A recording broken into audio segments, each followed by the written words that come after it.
Bienvenue dans l'aperçu de l'épisode 71 de la telenovela El amor no tiene receta. Mauro confie à Elvira que Mireia est une femme exemplaire, qu'il admire profondément et qui lui plaît beaucoup. Pendant ce temps, Esteban précise à Ginebra que la seule femme qu'il aime réellement est Paz. Ginebra, furieuse, lui répond qu'elle ne cherche pas son affection, mais lui demande de lui donner un enfant. Esteban, stupéfait, lui demande si elle compte ainsi l'enchaîner à elle. Elle réplique que c'est tout à fait normal entre mari et femme, et qu'il ne devrait pas s'en étonner. Esteban lui explique qu'il existe bien d'autres façons d'avoir un enfant et lui propose d'aller immédiatement à l'hôpital pour cela. Mais Ginebra insiste, elle veut que ce soit lui, personnellement, qui lui fasse un enfant. Esteban lui rappelle qu'un enfant ne pourra jamais la sauver du mal qu'elle a causé. Elle s'approche alors de lui et, d'un ton dramatique, lui demande si cela ne lui suffit pas de la voir mourir. En entendant ces paroles, Paz prend peur, bouleversée, et préfère s'éloigner. De son côté, Porfirio demande à Nandi comment il doit s'adresser à elle. Surprise, Nandi lui demande ce qu'il veut dire. Porfirio explique qu'il ne sait pas s'il doit la traiter comme un homme ou comme une femme. Lupita intervient alors pour lui dire qu'il ne doit pas se compliquer la vie, mais simplement regarder au-delà des apparences.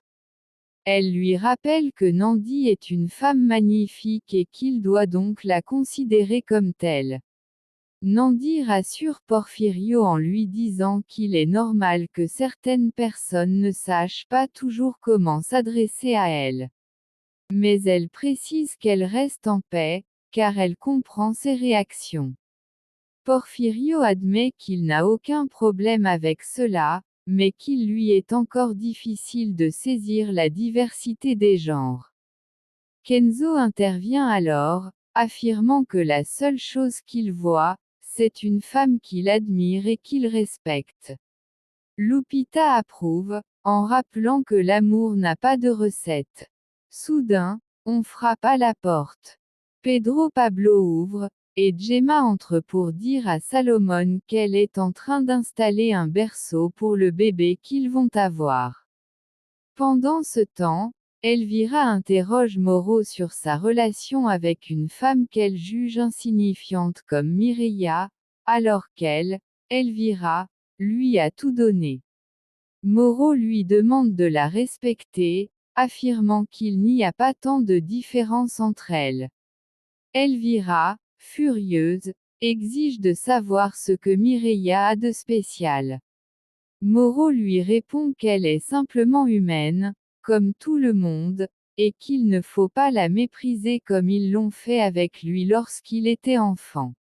Mireia, nerveuse, tente de calmer Mauro, mais il poursuit. Il rappelle à Elvira qu'il porte encore sur sa peau et dans son cœur les cicatrices du rejet qu'il a subi. Il affirme qu'il ne permettra plus à personne de l'humilier.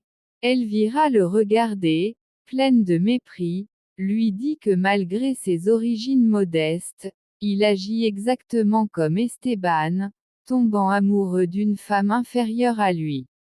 Mauro réplique que ce n'est pas une erreur, et qu'il trouve Mireia fascinante, chaque jour davantage. Elvira, furieuse, ordonne à Mireia de quitter la maison. Mais celle-ci précise que c'est Esteban qui lui a demandé d'y rester. Malgré tout, elle décide de partir pour ne pas créer de conflit. Mauro intervient alors, affirmant que Mireia ne partira pas, car sa présence l'aide à aller mieux. Après le départ d'Elvira, il s'approche de Mireia pour lui exprimer son amour. Mais Mireia, troublée, lui demande un peu de temps avant de fuir la pièce. Pendant ce temps, Gemma reproche à Salomon d'être toujours le même. Il se lève et lui répond qu'il assumera son enfant, mais qu'il continuera d'aimer Gala.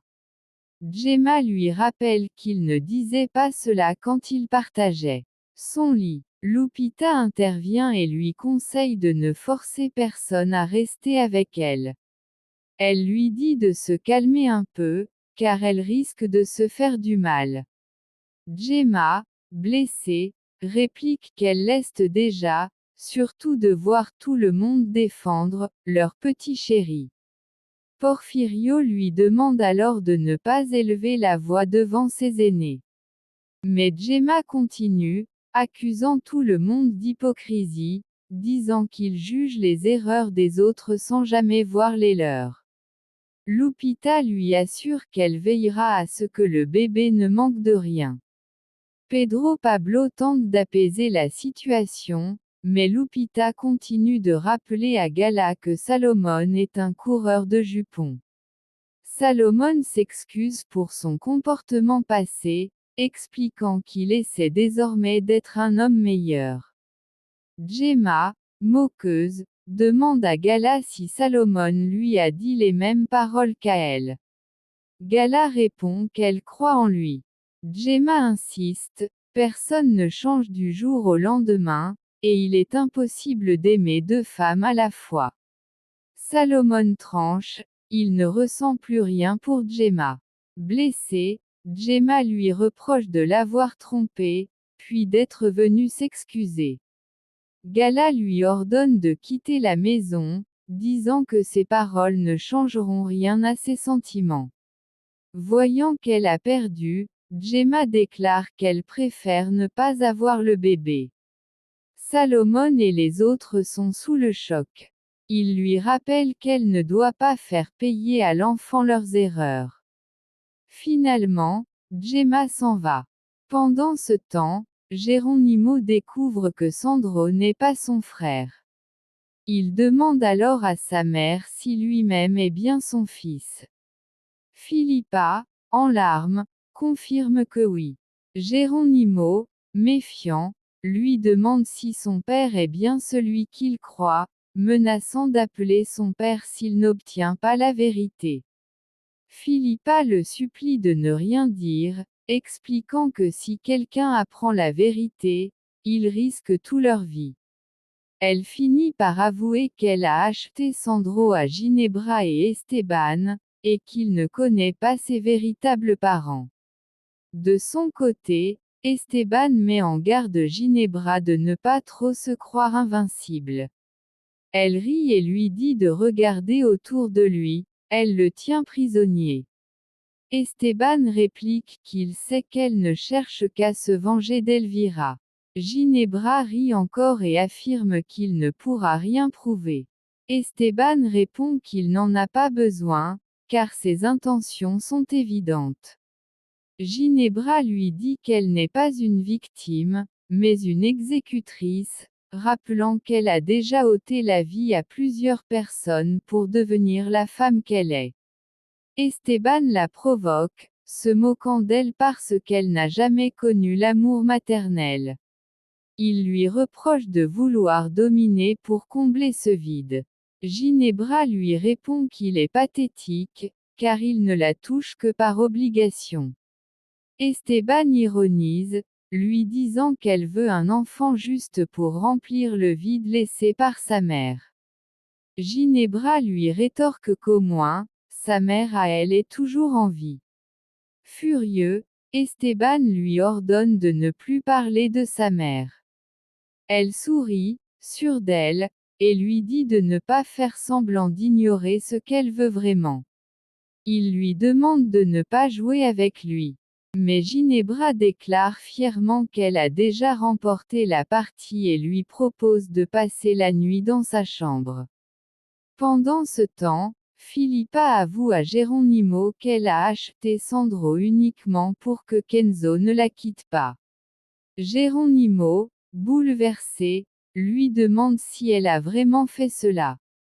Philippa le supplie de ne pas crier, car Sandro pourrait les entendre. Geronimo se souvient qu'il n'est pas son véritable frère. Philippa le supplie néanmoins de ne pas laisser Sandro être jeté dehors.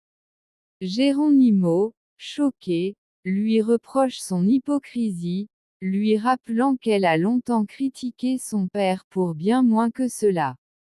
Philippa tente de se justifier, disant qu'elle voulait simplement maintenir la famille unie. Geronimo la traite de criminelle. Pour avoir fait cela, Philippa, désespérée, l'avertit qu'il est désormais impliqué et risque lui aussi la prison. Soudain, Sandro entre dans le bureau et demande s'il parlait de lui. Philippa répond que non. Sandro, innocent, propose de vendre sa console pour les aider financièrement. Geronimo s'approche de lui, ému, et lui promet qu'il trouvera une solution. De son côté, Umberto remet son téléphone à Esteban. Ce dernier, voyant l'appareil redémarrer, lui demande ce qu'il a fait. Umberto lui explique qu'il a désactivé l'écoute de Ginebra, qui ne pourra plus les espionner. Reconnaissant, Esteban le remercie sincèrement, surpris de recevoir son aide après tant de conflits. Umberto lui répond qu'il y a toujours une première fois. À ce moment, Paz et les enfants arrivent avec un repas. Sam prend une part et demande ce que c'est. Monito la regarde et se souvient qu'ils avaient créé un mot de passe pour la retrouver. Pris de panique, il s'exclame que Ginebra va le découvrir. Sam lui demande de baisser la voix pour éviter qu'on les surprenne. Monito s'excuse et quitte la pièce. Paz demande à Umberto ce qui se passe. Celui-ci se lève, expliquant qu'il préfère se retirer pour les laisser discuter tranquillement. Une fois seule, Paz confie à Esteban qu'elle compte quitter la maison pour éviter de lui causer davantage de soucis. Esteban la supplie de rester, affirmant qu'elle sera bien plus en sécurité ici. Peu après, Phobo entre dans la pièce et demande à Elvira si elle l'a appelé. Elle confirme, précisant qu'il est le seul à qui elle peut se confier. Phobo lui répond que c'est parfait, car chaque expérience lui permettra de grandir et de devenir une meilleure personne. Elvira admet alors qu'elle ne sait pas comment changer de vie, trouvant cela extrêmement difficile. Il lui demande ce qui l'a conduite à une telle crise. Elvira lui explique que Moreau lui a fait comprendre qu'elle ne parvient pas à se mettre à la place des autres. Elle ajoute que Moreau et Mireia sont un exemple de résilience, car ils ont su se relever malgré les épreuves, tandis qu'elle-même passe son temps à juger les autres alors qu'elle a abandonné sa propre fille.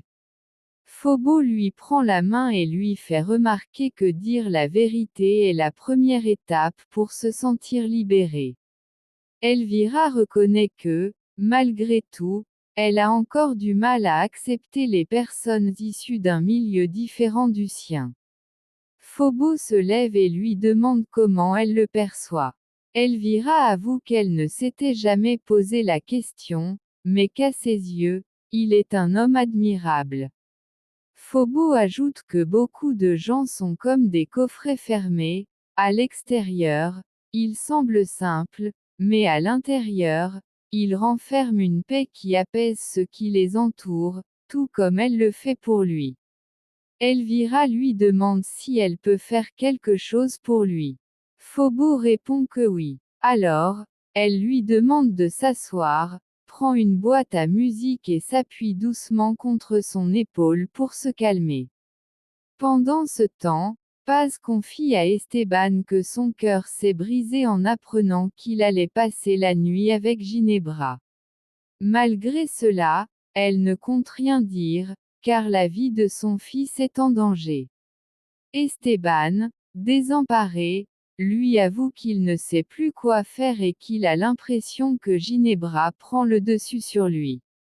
Paz l'embrasse et lui dit que son amour est plus fort que tout. Elle le prie de ne pas se sentir prisonnier de la situation, lui rappelant qu'il est l'homme le plus courageux qu'elle ait jamais rencontré. Esteban lui avoue à son tour qu'il l'aime profondément, comme il n'a jamais aimé personne. Paz lui demande de la serrer dans ses bras et de lui promettre qu'il ne cessera jamais de l'aimer.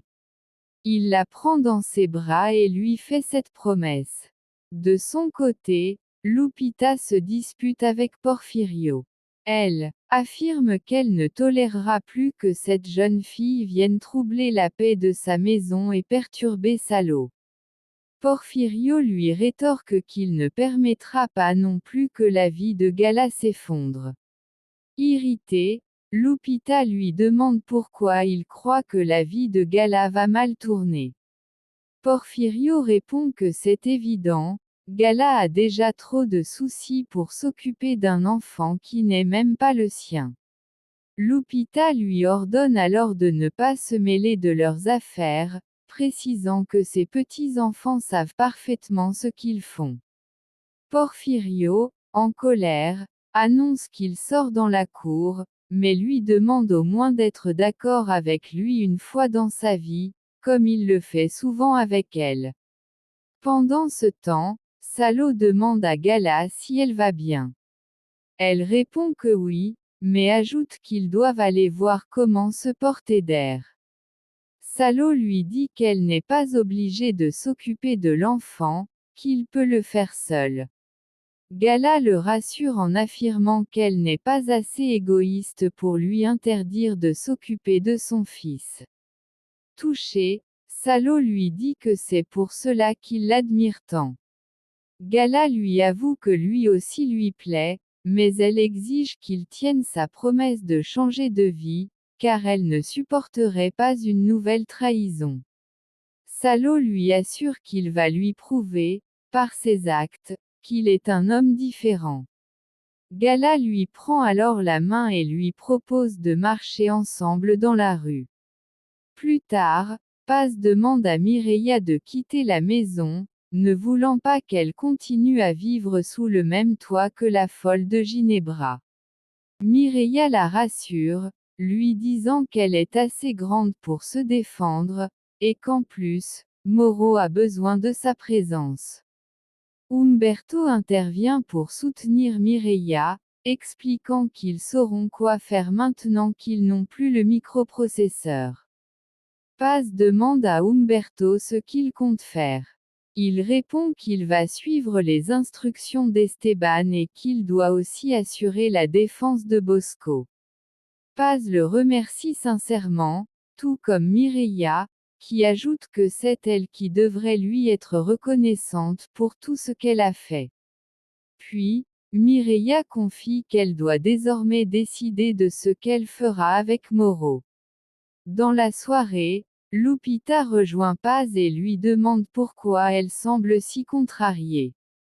Paz lui avoue qu'elle ne supporte pas l'idée qu'Esteban s'apprête à coucher avec Ginebra. Pendant ce temps, Ginebra entre dans la chambre et s'approche d'Esteban pour l'attirer à elle. Il la regarde avec dégoût et lui crie qu'il la déteste. Elle lui déboutonne la chemise pour le forcer à se soumettre. De son côté, Moro dit à Mireia qu'elle n'a plus besoin de lui apporter son repas, puisque les domestiques peuvent s'en charger. Mireia lui répond qu'elle est, elle aussi, une employée, et lui reproche de l'avoir embrassée. Moro lui avoue qu'il ne peut pas cacher ce qu'il ressent. Mireia, très sérieuse, lui dit qu'ils ne peuvent pas être ensemble. Moro lui demande pourquoi. Elle répond qu'elle a peur, car il lui a prouvé qu'elle ne peut pas lui faire confiance après l'avoir espionné, elle et sa famille. Moro tente de se justifier, expliquant qu'il l'a fait par nécessité, puis éteint sous ses yeux les connexions de son téléphone qui servaient à la traquer. Mireia, bouleversée, lui dit qu'elle sait qu'il est impliqué dans ce qui est arrivé à Eder. Moro nie, mais elle le coupe, précisant qu'en agissant ainsi, il a détruit toute la confiance qu'elle avait en lui. Moreau, désespéré, lui demande de ne pas dire ça. Mireia lui réplique qu'elle regrette profondément de s'être un jour amourachée de lui. Pendant ce temps, Lupita tente de calmer Paz, lui rappelant que si elle continue à s'énerver, son repas sera raté. Mais Paz s'emporte, disant qu'elle ne peut pas être tranquille en sachant qu'Esteban passe la nuit avec Ginebra. Lupita lui fait remarquer qu'ils sont mariés, donc c'est normal. Paz lui répond que non, car Ginebra l'oblige à le faire et le manipule. Lupita admet que la situation est désagréable et ajoute qu'elle espère simplement que Ginebra ne tombera pas enceinte, car elle ne ferait qu'infliger de la souffrance à cet enfant comme aux autres. De son côté, Moreau, pris de panique, dit à Mireia qu'il veut vraiment changer. Elle remarque qu'il tremble et lui demande s'il s'agit d'une crise d'angoisse.